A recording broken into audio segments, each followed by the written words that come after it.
So is left to campaign against, you guessed it, Shopper the First, who is up to his old tricks of trying to invade Syria.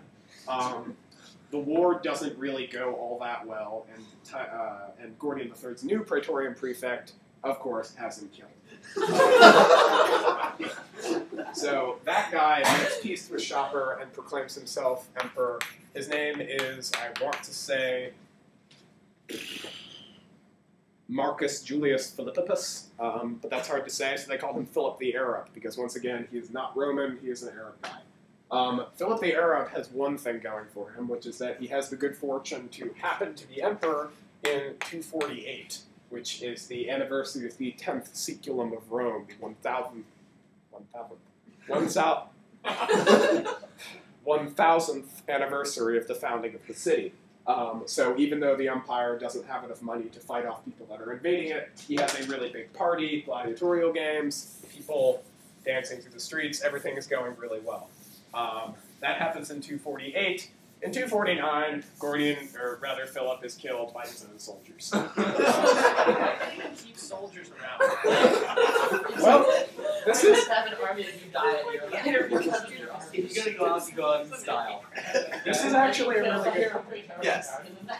Yes. One of the issues in the 3rd century is that the Roman emperors cannot trust their best generals, because what usually happens is the generals then proclaim themselves emperor, and the person will be killed. The really big issue here is that the Roman Empire is not a hereditary system. So even the original emperor, this was hilarious actually. I read that Commodus, you remember Commodus way back when, son of Marcus Aurelius, he is the first Roman emperor born during his father's reign. All previous emperors had been already like 10 or so when their dads proclaimed themselves emperor or were adopted by a previous emperor, but there's no hereditary basis to the Roman system of government. It is all based on whether your soldiers like you. But there are lots of soldiers and they don't agree with each other. So Philip dies in 249. He is replaced by Decius. Decius has a particularly sad tale, even by the standards of 3rd century emperors. Decius realizes that the empire needs, to be saved because things have been going so well in the past decade or so. There have been a lot of emperors. So he decides that the best way to do this is twofold. Number one, persecute the Christians. Kill Christians. So he does a lot of that. And number two, have the Senate proclaim him Trajan Decius. Trajan being one of Rome's greatest emperors in the early 2nd century, and a famous military commander. So Decius believes that if the Senate declares him Trajan Decius, things will go really well. But they don't. So in 250, we see the outbreak of an enormous plague, which is a repeat of the Antonine plague that occurred the previous century. This kills like 5,000 people a day in the city of Rome alone at its height. So lots of people dying from the plague. And then in 251, an enormous confederation of the Goths invade the Balkans. This is the first appearance of the Goths in history. They are led by King Cniva, Cniva, maybe? I don't know. So what's been happening is that in macro-historical stories, in about 200 BC, the Chinese emperor defeats a group of barbarians called the San Yu, which then very slowly move west through Russia. This happens in Mulan, by the way. I've seen that. At about 300 AD, or rather in the late 380s or so, they cross the Dnieper River and become the Huns. That hasn't happened yet, but as the Huns gradually move west, they push other barbarian groups before them. So the Goths, for instance, who lived in like Finland, have had to move because the Huns are taking their territory. And whither they move but the Roman Empire, which is in the way. So in 251, the Goths cross the Danube and begin sacking Roman cities in northern Greece. Decius gets an army to deal with the problem. So first, the Goths are besieging the city Philippopolis right here. Actually, I have a map of this. Let me look at my map. Yes, so, I'm sorry, it's more like, it's like here. So the Goths are besieging the city. Decius shows up with his army, attacks the Goths. Things don't go well. His troops are defeated. Decius retreats. Philippopolis falls. Second time, Decius comes back with a bigger army, decides to fight the Goths again. Well, this time, the Goths treat him to a battle. So, the Gothic distribution of forces is like this. Here's the Gothic front line. Here's the Gothic second line behind it. Here's a swamp. And here is the Gothic third line. So the Roman army is just like this. Decius doesn't know that this setup exists, so he attacks, defeats the Gothic first line, defeats the Gothic second line, and then runs smack into this big swamp. So he says, oh no, I'm in a swamp, my troops are bogged down, everything is in confusion. Well, no worry, at least we've already defeated them. Oops.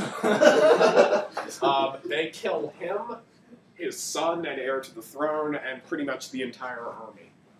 So the Romans lose many dozens of thousands of men. The Goths don't lose very many men at all, because these two forces were quite small, making you wonder why Decius didn't think, the Gothic army is surprisingly tiny. Maybe I should look before I hurtle headlong to this enormous swamp. But such is the nature of legend. So the next emperor, the person on whom the unfortunate purple is forced, is this fellow named Trebio Annus Gallus. Why was anyone even agreeing to be emperor? Well, this is an interesting point.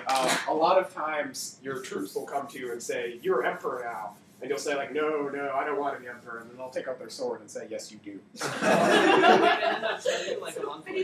Yeah. And then they wind up killing you. So there's not a whole lot of necessarily choice going on in the matter. This happens with poor Tribunus Gallus, who his troops demand that he make peace with the Goths, because otherwise the Goths will kill everyone. So he does this, and part of the requirement for obtaining peace is that he has to promise the Goths quite a large tribute. The troops don't like this, so they kill him and replace him with this guy named Aemilian. So when Aemilian had actually revolted against Tribunus Gallus, and Tribunus Gallus had gone to kill Aemilian, and had called in the help of one of his subordinates, a fellow named Valerian. So Valerian is marching to, he's like here or somewhere, he's marching south to Tyrannus Gallus's aid. Tyrannus Gallus is killed. Then there's Aemilian. So then Valerian's troops proclaim him emperor. When Aemilian's forces hear this, they kill him and declare that Valerian is now emperor too. And the Senate is like, whatever, so they accept us. So,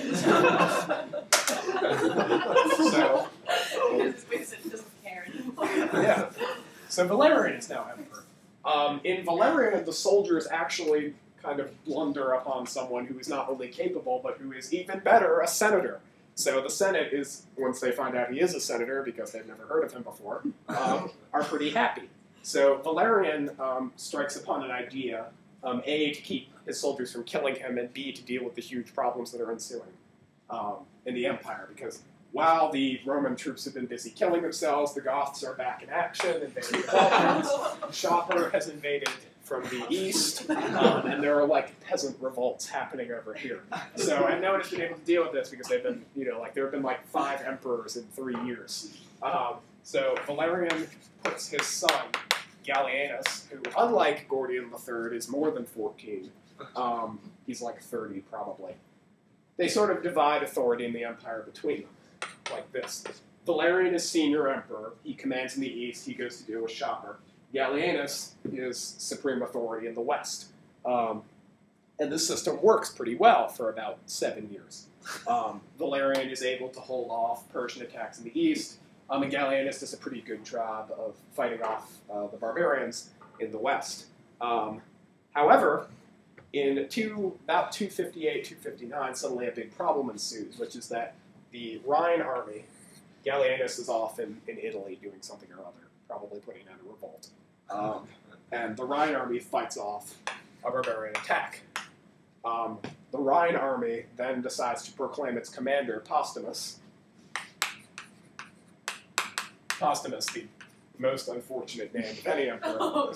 They proclaim him emperor. So all of the western provinces, up to about here, acclaim Postumus as commander.